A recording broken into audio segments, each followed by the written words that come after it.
Ever wonder what separates a good decision from a great one? A lot of the time, it's not just a gut feeling, it's data.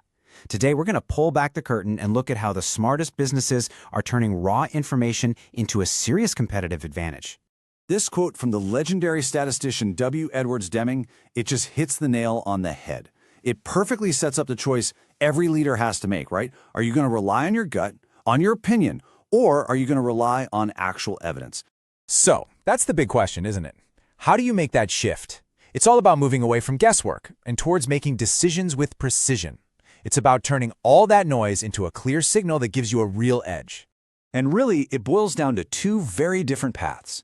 You've got the old way, which relies on gut feelings, intuition, maybe a story or two you heard, and then you've got the new way. This way is built on solid evidence, on analytics, and on key performance indicators. It's the huge difference between feeling like you're right and knowing you are. To make this leap, you're going to need the right toolkit. And the first, most essential tool in that kit is analytics. Just think of analytics as a set of diagnostic tools that lets you pop the hood on your business and see what's really driving things. And that whole journey, it always starts with the most fundamental question you can ask your data. Simply, what happened? Before we can get all fancy and predictive, we just have to get the basic facts straight. This is where descriptive analytics comes in. Honestly, the best way to think about it is like looking in your car's rearview mirror. It uses data from the past to tell you what's already gone down. You know, like a retailer looking back to see which products were flying off the shelves last quarter. It's simple, but it's absolutely crucial. But look, knowing what happened is just step one. That's just scratching the surface. The question that's way more powerful is, why did it happen? This is where you go from just seeing things to actually understanding them. And for that, we need diagnostic analytics. This is our magnifying glass. It helps us drill down and find the root cause of the problem.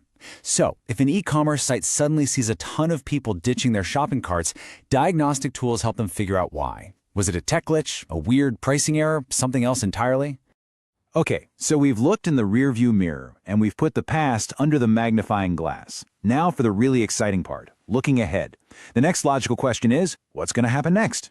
And this, my friends, is the world of predictive analytics. You can think of it as your business's crystal ball. It uses all that historical data, crunches it with machine learning, and starts to forecast future trends. For example, a logistics company can predict traffic jams to find the absolute fastest delivery routes, saving tons of time and money.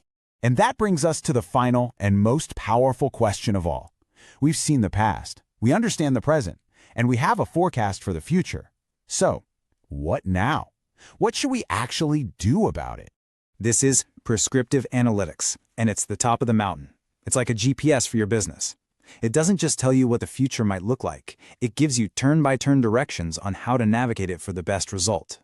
A really powerful example is AI in healthcare, recommending a personalized treatment plan for a patient to maximize their chances of a good outcome. And if you think this is all just theory, get this. A staggering 80% of what you and I choose to watch on Netflix is driven by their recommendation engine. That's a masterclass in analytics, and it shows the massive, real-world impact of putting your data to work. Okay, so analytics gives us the map of the territory. But a map isn't much good if you don't have a compass to tell you if you're actually heading in the right direction. That's where our second critical tool comes in, key performance indicators, or as you probably know them, KPIs. So what exactly is a KPI? Well, it's basically a measurable value that shows you in real time how well you're doing at achieving your biggest business goals. Think of them as the vital signs, the pulse of your entire strategy. But here's the thing. Not all metrics are useful KPIs. The really good ones, the ones that make a difference, have three things in common. They're super specific, not just get more traffic, but increase organic traffic by 20% in Q3. They're measurable. You have to be able to actually track them. And crucially, they've got to be actionable, meaning they're tied to something your team can actually influence. Let me give you a killer example, Amazon. For years, everybody wondered, how on earth can they afford free shipping? It seemed impossible. The secret was their laser focus on one huge KPI, customer lifetime value. They knew that a happy customer who gets free shipping would stick around and spend way more over their lifetime, turning a short-term loss into an absolutely brilliant long-term win. And here's the most important part to understand. Analytics and KPIs aren't separate things. They're designed to work together in this powerful, continuous cycle.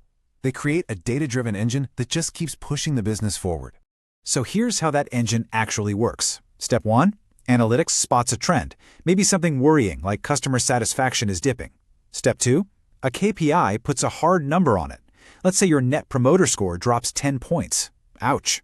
Step 3. You take action. You revamp your onboarding process. And Step 4. You close the loop by measuring that same KPI to see if your actions worked. It's this constant cycle: insight, action, measure, repeat. Of course, building this engine isn't always a walk in the park. You're going to run into some classic roadblocks, things like data silos, where information is trapped in different departments, or analysis paralysis, where you're so overwhelmed with data you can't make a decision, and sometimes it's just plain old resistance to change in the company culture. So, let's bring it all home. When you get analytics and KPIs working together in harmony, you're not just looking at spreadsheets. You are building a culture that can see market shifts coming, make smarter bets, and constantly get better. You're basically turning data from something that just sits there into your most powerful active advantage.